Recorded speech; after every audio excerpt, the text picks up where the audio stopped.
Hi guys, this is gsno.com and I'm here with the unboxing of the Xiaomi Mi 10 Lite 5G. Yet another one of these ultra high mid-range handsets out there with 5G and the Snapdragon 765G CPU inside. Of course, accompanied by a quad camera. Okay, so this handset is priced at just $300, which is a crazy price tag for a 5G phone, but that's what it's come to in the third part of 2020. Okay, so it's an unboxing. I'm going to see what's in the box right now. I have already played with the phone, so I will spare you the setup. We have this metal key here used to access the slots. I'm talking about SIM card slots because we don't have a micro SD. And here we also have the manual and warranty card. It's this one, which is the user guide. And this one here should be the warranty card. And finally, this is a case which is pretty beefy, thicker and sturdier than usual. It's silicone, it's transparent and should come nicely onto the body of the phone. Okay, the actual handset is here. This hue is supposedly called Dream White, but for me, it's, I would say, plain old blue. It looks like blue with a hint of pink into it. Now it's actually the kind of blue that the Galaxy S20 had, and the camera here reminds me a bit of the Galaxy Note 10 Lite or the S10 Lite, just a little bit. It's a quad camera with 4 sensors, as you can see, and this back is covered with Gorilla Glass 5. This front is covered also with Gorilla Glass 5, and the frame is made of plastic, not metal. To be honest, the backside kind of feels like plastic, but the Corning side says that the device has Gorilla Glass 5. Okay, so I'm going to keep with the unboxing. We're not done. And here we have a charger, which is rather hefty. It's a 20-watt charger, which I hope you can see here. Not very sure if you can properly focus on it. So 20 watts available here, 1.67 amperes, 12 volts, and that's about it, with an USB-A connector. Okay, and aside from that, we have the cable, which goes from USB-C to USB-A and hooks up to your PC and your charger. This is going to be a blast to put back the way it was. Okay, let's do some cleaning here. Let's put this back like this and focus on the handset. Okay, so first things first, it's very easy to manage with a single hand. That's something I noticed. I've been using it for a day now and I can already share some first impressions. It will feel slippery for the first half an hour, but then you're going to get used to it, so that's nice.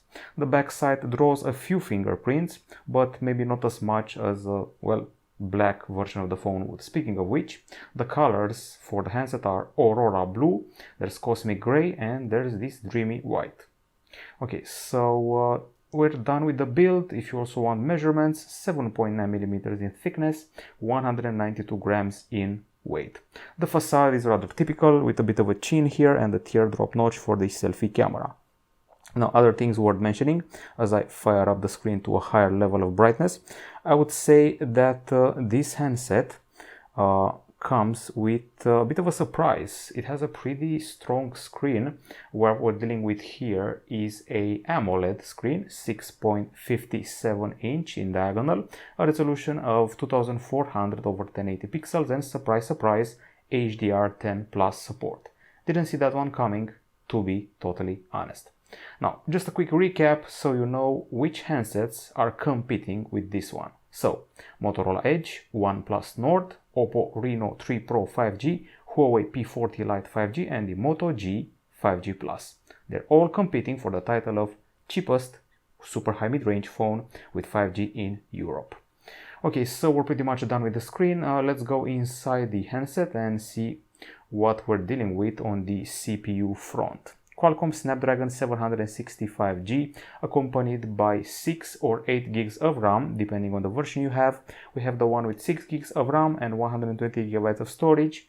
Sadly, we do not have any trace of microSD card slot, as far as we know. On the battery front, there's a 4160 mAh unit here, 4160, and this one is a lithium polymer unit which charges at 20 watts. The fingerprint scanner is embedded into the screen, in case you were wondering, for extra security. And a good piece of news is that we also get an audio jack here at the top and an infrared emitter to control your TV set. USB-C port here, the SIM card slots here, and the singular speaker available here. Other than that, I think it's time to go into the camera. So the selfie camera is the typical affair, a 16 megapixel shooter placed at the top here. The most interesting aspect it has is that it can shoot HD video at 120 frames per second. Moving towards the back side, we have a quad camera affair. You can already tell that we have the two smaller cameras. There are two 2 megapixel shooters, one for macro, one for bokeh. Then we have the main 48 megapixel camera with f1.8 aperture, and also we have an 8 megapixel ultra-wide shooter. So 48 megapixel main, 8 megapixel ultra-wide, and two 2 megapixel shooters. There's the dual LED flash and the promise of AI written here, AI camera. Of course, there's 4K video capture. I'm pretty much sure that there's going to be a portrait option and so much more, as I've seen on many Xiaomi handsets. Other than that, you're going to be getting quite a few connectivity options, starting off with 4G and of course 5G available for the handset.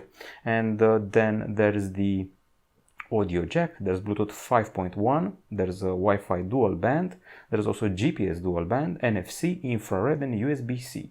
Now the software you're seeing here, well, we're running on, let's see, this is Android 10 with MIUI Global 11.0.10, should get MIUI 12 pretty fast, and as you can see I already enabled the app drawer. That's pretty much it as far as the first contact goes, and I'm going to show you the camera interface just so we're clear on what's happening here. Okay, so the camera interface goes like this, pretty straightforward if you've seen a Xiaomi phone before. This is how you enable your macro. You got your portrait option here, you got a special night option, you got a pro mode so you can tweak your exposure, your ISO, shutter, focus, white balance, and more. You can take 48 megapixel shots. You can go into 2x zoom or switch to ultra wide from here. There's the AI camera from here. Just the video department, you can take short videos, and slow motion is also available up to 960 frames per second, which is kind of cool. Okay, so this is pretty much it. A comfy phone which promises to give you 5G and a powerful CPU, and I would say a reasonable charge. The AMOLED screen also sounds like a nice offering. I'm going to test it over the next few days and be back with a full review. In the meantime, $300 sounds like a really good price for a 5G phone with a powerful CPU. This is from gsn.com. Bye bye.